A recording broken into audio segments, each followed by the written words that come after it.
What is happening, everybody? TC here with Smoky Mountain Knife Works, smkw.com, and today it's all about the Woodcraft. Marbles? Yes. Tops? Yes. Let's light it up.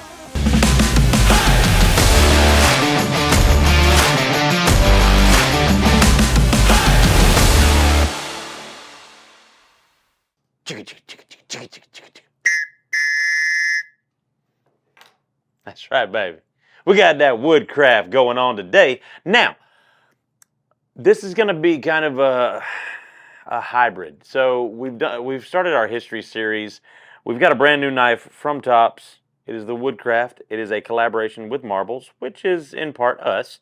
And this knife is a homage to an original knife made originally designed in 1914, began actual production in 1916. That's the Marbles Woodcraft. So that is what this knife is patterned after. But to get kind of the understanding of why, we kind of have to go back and take a look at a little bit of a history. So Webster Marble actually started his company back in the 1800s. Now, he began with what he called his ideal knife, or idea knife. It's kind of sketchy as to, who says what he called it. Well, in some publications where I'm reading that it's been called the ideal knife. Others, it's called the idea knife. I think it was the ideal. But it was a hunting knife, more of a Bowie shape with a large fuller, which decreased the weight significantly. Then, an outdoorsman by the name of George W. Brooks came to him in 1914, had designed this knife that he called the Woodcraft. Now, Brooks was chief editor of the Outers book. So, came to Webster. They reached an agreement to where Marbles would produce this knife in Gladstone. Now, the original version looked very similar to this, except without the STAG handles. It was a leather stacked handle, kind of like this. Did you get that image there that I sent you, Isaac? Did you put it right there? Or did you put it over there? Or did you put it over there? Isaac's going to put it somewhere. But that's what the original knife looked like. And over the years, it got changed and it morphed slightly. Now, originally, there were a lot of detractors from it because the way Brooks designed it and the way Webster made it, it had a 3-inch handle. And that was on purpose because George actually said that the intention was for the knife to be held with the handle actually stuffed and a pinch grip like this. So he actually wanted a shorter handle on there. Over the years, though, the handle got longer and longer, and by the 1940s, it was actually named the official knife of the Boy Scouts. And it was an interesting choice because most people looking back on it now think that the ideal knife would have been a better use for the Boy Scouts. However, I think they saw the benefits and the merits of having this nice wide belly right here.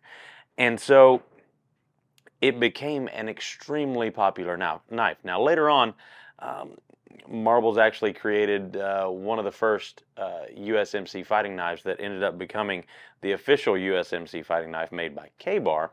But this was one of the first knives that really made Marbles what it was. Now, we've had it recreated a couple of different ways and a couple of different times. We did have a 100th anniversary version. That's the picture that you saw earlier with the leather stacked handles.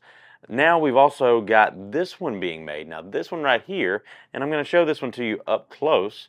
This one is being made in Argentina. And we have it right now. This is the Marbles Woodcraft right here, made in Argentina, stainless steel blade, and that is genuine STAG handles right there with actual brass spacers. And this thing is absolutely gorgeous. It fits in the hand really nice. Got a beautiful brown leather sheath right here that it fits in really nicely as well. Now, that's the Marbles version. We just got in, and I am super, super excited about this modern version that we collabed with Tops to make. And this thing is super slick. And basically Topps took the Marbles Woodcraft of Marbles fame and Topsified it. And they did a phenomenal job. Now, I'm going to go ahead and say, I originally saw this knife back at Blade Show West. Craig presented it to me and was incredibly excited right out of the gate. The way that they've made this knife is absolutely gorgeous. I think they've done a phenomenal job. The grip is extremely ergonomic. The blade shape is gorgeous. I think they have done a beautiful homage to the original here. So let's take a look at that one up close right there. Now, this is the Topps Woodcraft right here. Now, this one's coming in at $156.95. Topps Woodcraft fixed blade. That is the midnight bronze finish from Topps, and that's one of the things that I absolutely love about this. I think it makes it look really, really cool. Now, this is coming in at $10.95 carbon steel on that blade with the midnight bronze Cerakote finish. It does have jimping right there, and it is swedged on top. That is not an actual sharpened edge, but it is a nice swedge on top, going all the way out to the edge right there. Now, this thing is 8.75 inches overall, weighs in at 7 ounces, and got a really cool micarta handle here. So they've simulated the bolsters with the brown micarta on the back and on the front. And you can see that that is a black inlay right there. When you look at the spine right here, you can actually see that the brown goes all the way through right there. And then, of course, got the dual brass pins in the back lanyard tubes. And it just fits in the hand really, really nice. I absolutely dig this. Now, I'm going to go ahead and say I might have to modify mine just a little bit because I've already seen Anthony Awaken's version of this, and the handles that he did for this are really, really freaking cool. Now, this one comes in with a 4.38 inch blade right there, and the thickness on that is coming in at just shy of 1/4 inch. So nice, thick, heavy-duty blade stock right there, and it is a full tang fixed blade, and it also comes with that nice leather sheath. So that is something that is super cool as well, and that is one of the things that took a little bit of time for Topps to manufacture and get right, because they wanted to make sure that they got it exactly right. So you've got this cover right here over the handle, and you've got the retention strap right there, unsnaps and pulls right out. Just absolutely gorgeous. They've done a fantastic job. Now, our Argentinian version right here, we're going to put these next to each other, and you can see the inspiration here.